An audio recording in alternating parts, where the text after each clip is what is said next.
Ladies, gentlemen, and comrades of the Soviet Republic, we are back. We beat Atomic Heart using only glove abilities, and the people enjoyed it so much they demanded more. So here we are with another Atomic Heart challenge playthrough. When I first decided on what type of run I wanted to do next, I assumed that shotgun only would be easy. The KS-23 shotgun is a fairly powerful weapon after all, with some great upgrade paths. How hard could it be to simply shoot the things in front of me? Well, you're about to find out. This is, can you beat Atomic Heart while only using the shotgun? I set the audio language to German for this playthrough to spice things up a bit, and decided to choose the hardest difficulty for this challenge run as my confidence in my own abilities was high. Perhaps even a bit too high. I'll breeze through most of the storyline and plot in this video to focus mostly on gameplay and keep the runtime under 4 hours. But I would be remiss if I did not state that this run started, as they always do, with a peaceful ride down a very littered waterway. After docking, I decided to do a quick upskirt map fall-through glitch to get a better view of the parade that was occurring nearby. I snuck through the bystanders like a ghost, going dark, and made my way into the parade marchers area. I became one of them, or tried to, but they kept disappearing whenever I got too close. After I'd seen my fill of the parade, I met the two most essentially dressed characters in the whole game, whose lore I'm sure justifies their sexuality. They handed me a free pass, good for one drinking and driving misadventure, which I used immediately and crashed into the start of the actual game. The first several robots that I encountered I had to walk away from, as I had not yet acquired the shotgun, and I wasn't going to cheat this early into the playthrough. I watched a massive worm fall in the distance and decided to get a closer view. The game didn't like that, however, and decided to slap me with an invisible death wall. Well, there goes my 0 deaths attempt. At least I got it out of the way right away at the beginning, I guess. I reloaded and decided after a brief run-in with a throwaway character that I'll probably never see again to take a relaxing elevator ride into the basement. Once below ground, I found a wheel that opened a door that led me to a new friend. Unfortunately for him, however, I wanted his shotgun much more than I needed his companionship. And just like that, I had my weapon, and I could start the challenge for realsies. It was immediately that I started having doubts, however. Limiting myself to just the shotgun meant limiting myself to the amount of damage that I could do with the amount of ammo that I could find. I was excited to see how many shots it took to kill one of these white robots. Turns out it took 3. That is not great.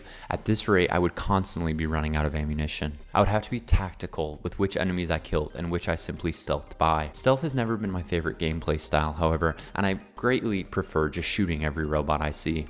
I'll spare you much of my pain, but I was trapped in this safe room for over 30 minutes trying to bait the robots into lasering each other to death. I eventually got the robot count down to just 1, and then learned that I didn't even need to kill them anyways, and I proceeded with just following the mission markers. By doing so, I summoned a large tapeworm who transformed into a Twitter user before my very eyes. She used sign language to express to me her love for the Wendy's fo, and then went about her business. We were rudely interrupted by a black robot who I immediately judged not by the color of his parts, but by the content of his character. He threw me into a small room and challenged me to a mini boss fight battle. Normally this is an easy fight. I was able to kill him in my last playthrough with just boxes. However, I had limited myself to only use the shotgun, and that was a problem. The chest in the room with us held only 3 more shotgun shells, and that only brought my total to 4. I was at a loss. The ammo I had simply wasn't enough to kill him, and the door I could escape through took too long to hack, so that wasn't really an option either. This playthrough would require much more planning than my previous ones had. After another failed attempt to kill him, also running out of ammo, I had no choice but to load a previous save and rethink my strategy. This time, I wouldn't waste my ammo on the dinky white robots. I would sprint to the mission objectives and conserve my ammo while doing so. Going into the fight again, this time with plenty of ammunition, the mini-boss stood no chance against me. I was able to finish him off with 0 ammo to spare. In the next room, I found the shotgun ammo crafting recipe, which was very convenient, and was introduced to yet another necessarily horny Atomic Heart character, Nora. I disassembled the axe that I wasn't going to use anyway, and was able to upgrade my shotgun a little bit. Through looting and crafting, I resupplied my ammo somewhat and encountered more scary Italian fellows who wanted me dead. Luckily for me, they were not the brightest. I was able to either stealth by or sprint away from them and made it to the subway teacup ride that I was looking for. In what is quickly becoming a concerning trend, I also crashed that form of transportation and had to fight off more robots. In the interest of ammo conservation, I decided to tank their laser damage and simply climb away from them. Now is a good time to mention that though I am limiting myself to only the KS-23 shotgun, I will not be limiting the amount of damage resistance upgrades that I can give myself via the Nora upgrade interface.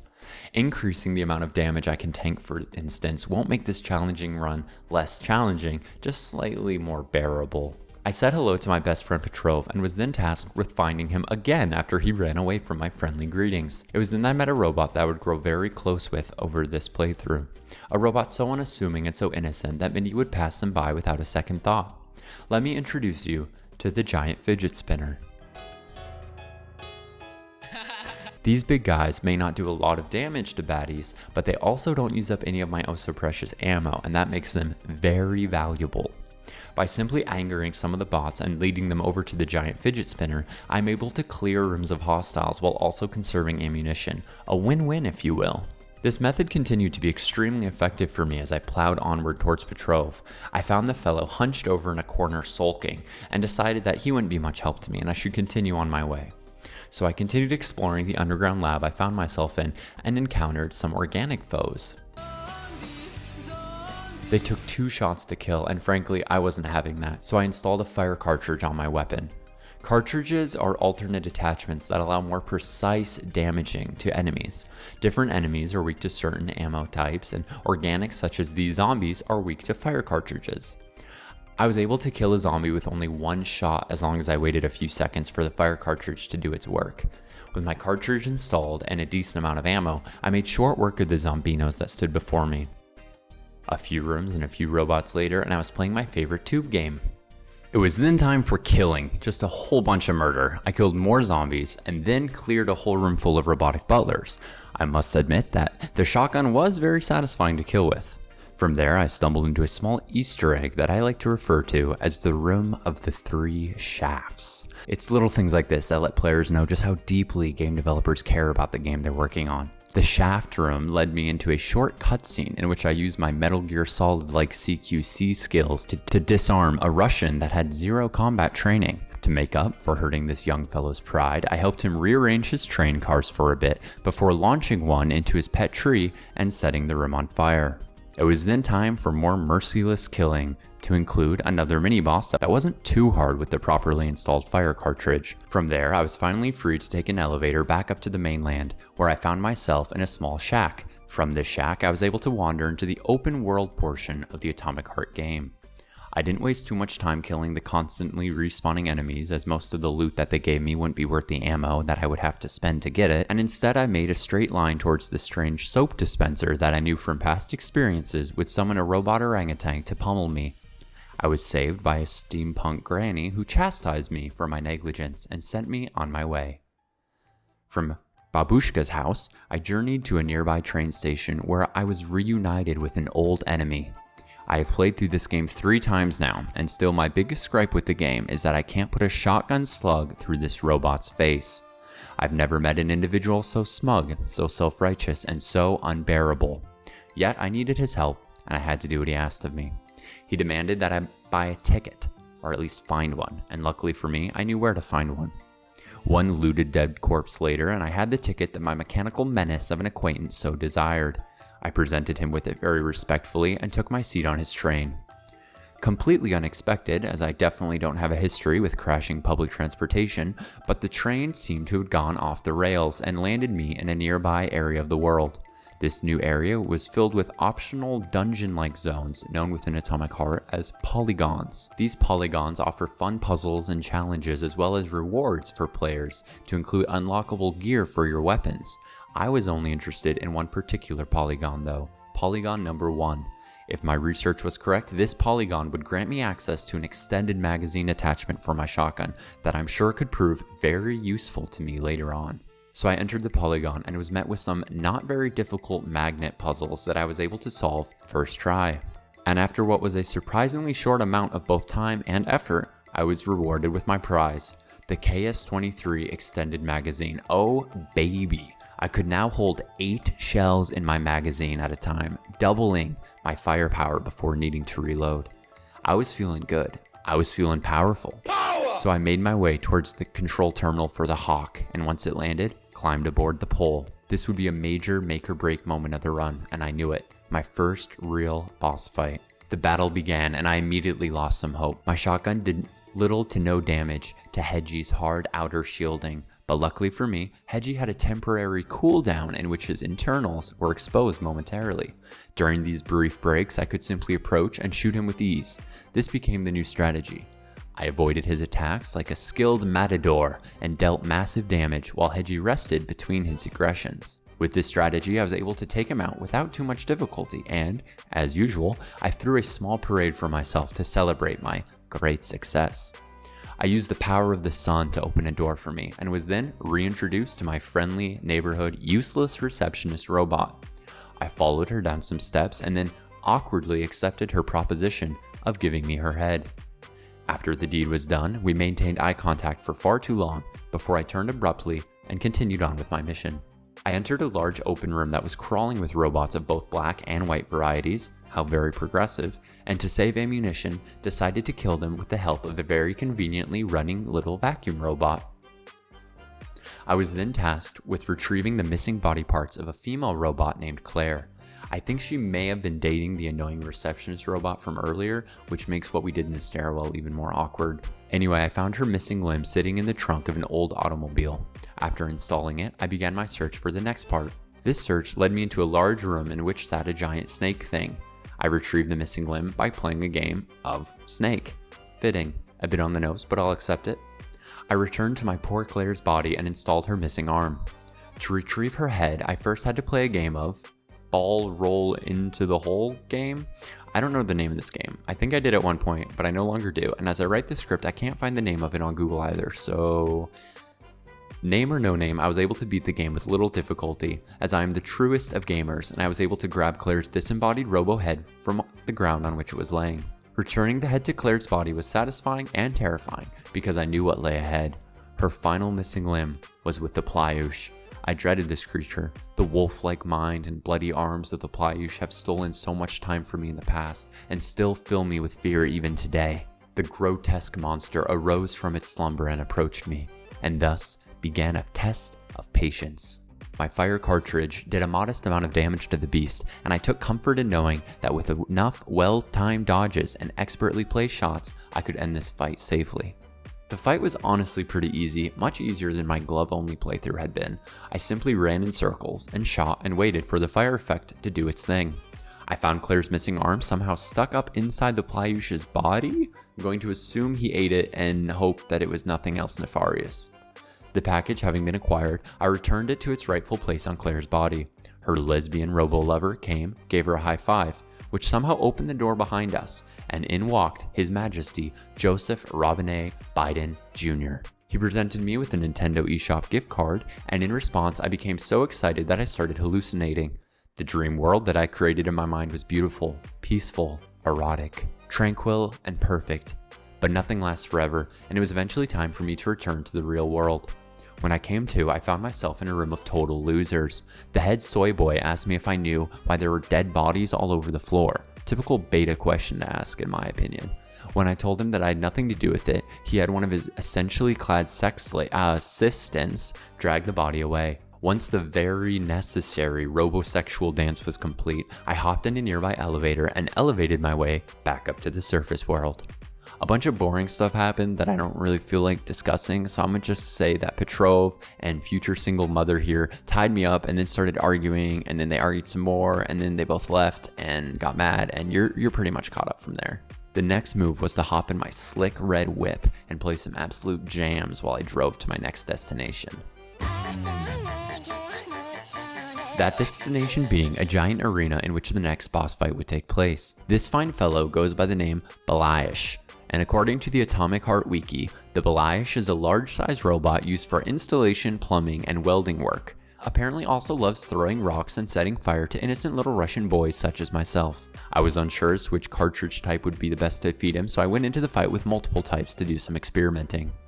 The electric cartridge seemed to do decent damage to him, though its effects didn't hang around very long. The fire cartridge didn't do as much initial damage but left a longer lasting burning effect that could prove to save ammunition. I rotated between these cartridges while shooting him in the head repeatedly and got his health very low. Unfortunately, I didn't seem to have quite enough ammo to finish him off and I was stuck. Being that I was out of ammo and therefore unable to progress while maintaining the integrity of the challenge, I let Belayash kill me so I could try again. Side note, I absolutely love the little death animations that play on the "you died" screen. Super cute, unnecessary, and I'm glad they added those. Anyway, I went into this fight this time with much more knowledge. I used the fire cartridge and aimed right for his bulbous metal head, and bada bing, bada boom, before I knew it, he was through. I abandoned the Belayash corpse and wandered into the basement that he had been guarding, where I found none other than Petrov. He activated his Sombra ultimate ability and then ran away. I followed him to a large door that opened and presented me with another nightmare Pliosh creature that, with the power of God, anime, and fire cartridges on my side, I was able to subdue with little difficulty.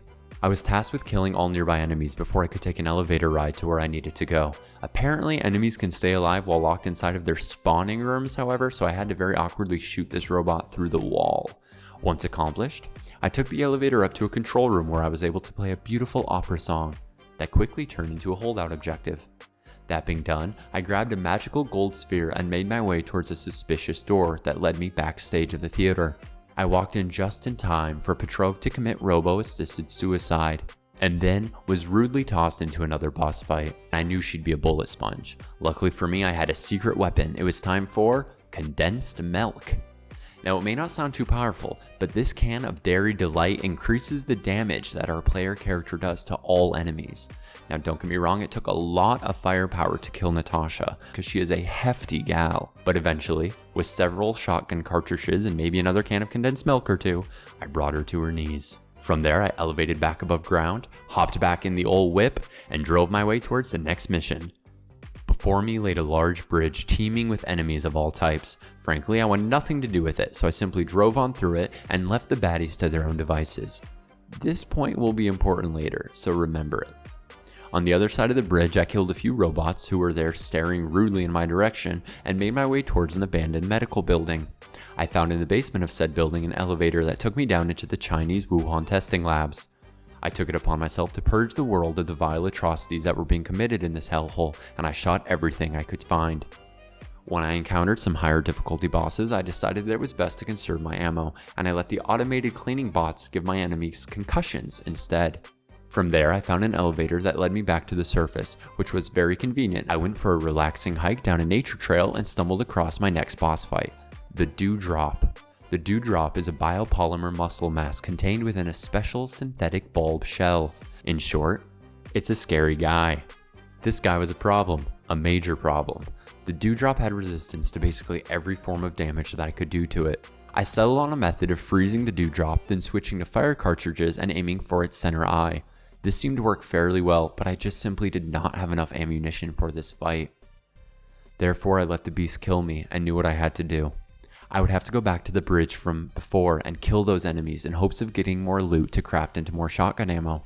It was risky, as I'd be using ammo to kill them and hopefully walking away with more ammo than I went in with, but it was my only choice. So I marched back to the bridge of death and started my shooting and my looting. I shooted and looted until I'd killed everything on that godforsaken bridge. When I was sure that I had done everything I could to prepare, I marched back towards that stupid Dewdrop to show him what I was made of. It wasn't easy, but things worth doing rarely are.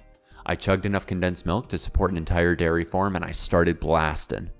Until finally, through determination and raw gaming skill, I vanquished the Dewdrop. It was then time to climb a lighthouse, admire some fine art, and have a seat as I was delicately lowered down to face an even harder boss, fourth wave feminism. She led me into some sort of strange, naked, dancing cult, and though I had no interest in joining them, I had to admit that their moves were impressive. We then broke into a college classroom where she insisted on showing off some of her meme collection. I was rightfully unimpressed, as what she was showing me was straight garbage, so I took a bunch of hallucinogenics and beat her to death while blacking out. When I came to, my lovely babushka was domestically abusing me with a ladle. Luckily for her, since I'm a man, society didn't really care, and I was sent on my way to finish off the evil sex bots for myself. The first mini fight was easy as usual. The strategy was basically shoot when the bot's close and dodge her attacks, and I was able to finish her off pretty quickly. The last thing on the agenda from there was to waltz into Sechenov's office and challenge him to a 1v1 hot dog eating contest. Afraid of my glizzy-guzzling powers and ashamed of his own inadequacies, he instead sicked his sex robots to kill me. And so began the final boss fight of Atomic Heart. I chugged a can of damage-amplifying cow juice and set about my task. This fight was a bit chaotic due to there being 2 enemies attacking me at the same time, but with enough healing canisters and plenty of ammo to get me through, I was able to shoot my way to a pretty concise victory. My gaming powers being validated and the Robo-Twins being defeated, all that was left to do was shoot Sechenov in the gut and roll the final credits. So there you have it, ladies, gentlemen, and comrades. You can beat Atomic Heart with only the shotgun. It requires a lot of trial and error, inventory management, and gaming expertise, but it is possible. Thank you all so much for watching this whole video. If you have any other Atomic Heart playthrough challenge ideas, comment them down below and check out my channel for other content of all types and sorts. Leave me a like and subscribe, and a special thanks to everyone who was so nice to me in my previous videos. Y'all's feedback means a lot and I appreciate it. I'll catch you in the next Leverloo video.